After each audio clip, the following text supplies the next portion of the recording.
Hey guys, this is my final presentation for Intro to Literature. I chose interviewing an author because I happen to know a local author. Her name is S.A. Jones, and she's agreed to do an interview with me. So, can you just describe yourself a little bit and your writing style? Yeah. I'm pretty easygoing and rather laid back as far as real life is concerned. Um, kind of have to be, really. There's different, levels of crazy that come with being an author. And then as far as my writing style goes, I guess you would say I kind of have a unique writing style. Not so much in the final product, but in like first drafts and all, I write in like an olden style, so to speak. A lot of phrases that aren't usually said now and somehow find their way into my works. When did you know you were destined to be an author? I didn't. I actually was just kind of writing in my free time, and somewhere along the way, a story was needed for a local publishing house's anthology that they were sending out, and they asked me if I had anything, and I happened to. That's exciting. So, what books or authors strengthened or influenced your decision to become a writer? As far as books go, I guess not too many.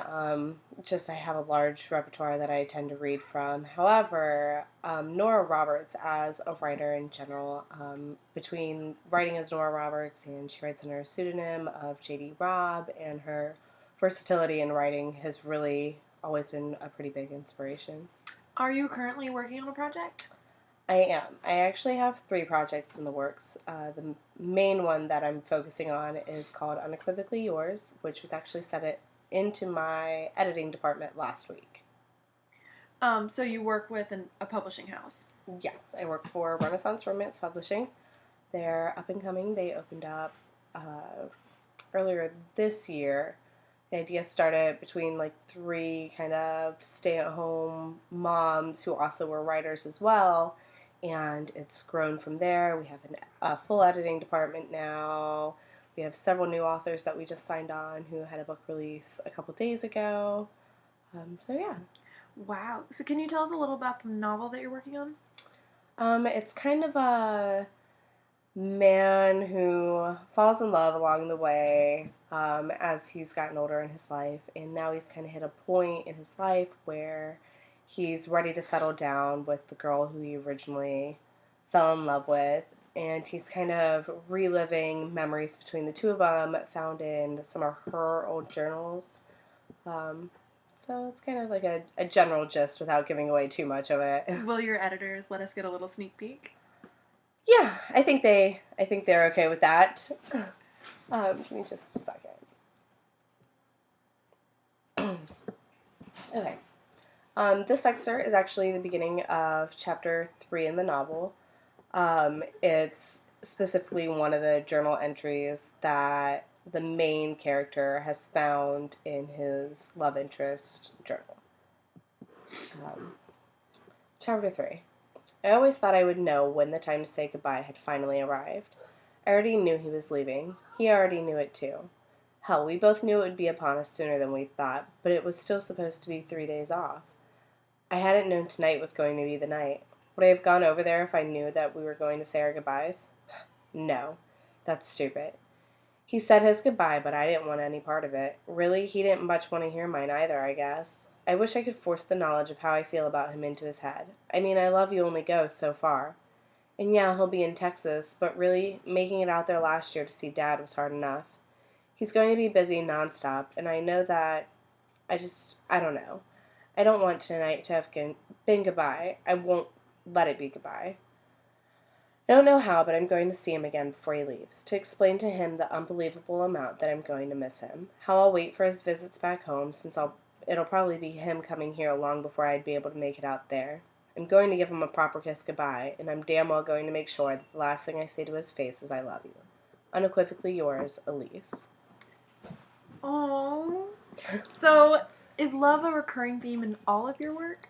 Um, it is. It's not always in the romantic sense, but as far as love as a general theme.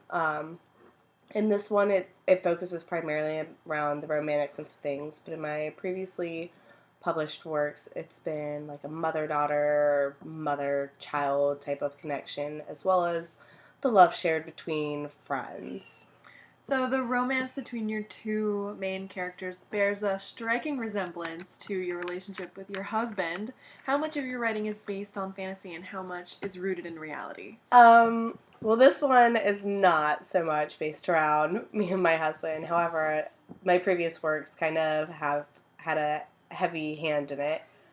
Um, I would say about 20% is based off of real life.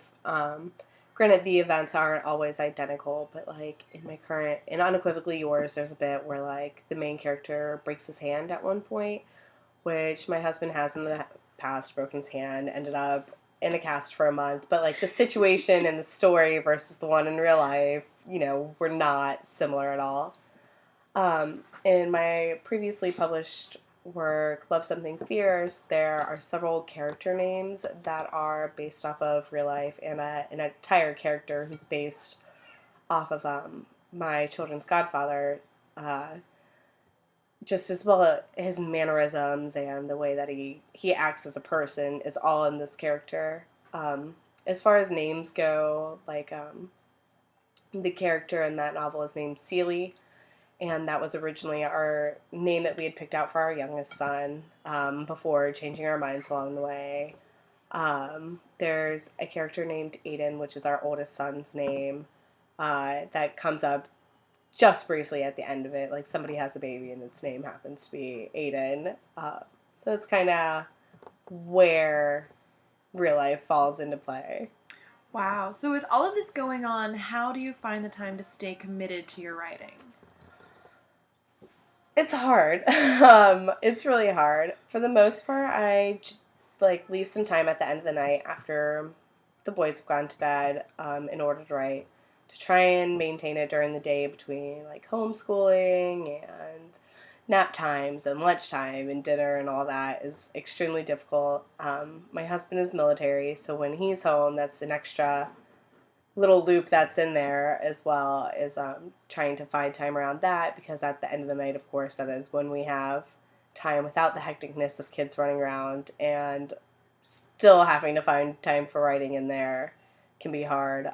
Usually I have to make sure that he's like engrossed in a video game or something that's going to have his attention completely and not require any of my input. Like boys do. Yeah. Well, that's all the time we have for today. Thanks for coming out for an interview. If you want to find anything by S.A. Jones, just check out Amazon.com or Renaissance Romance Publishing.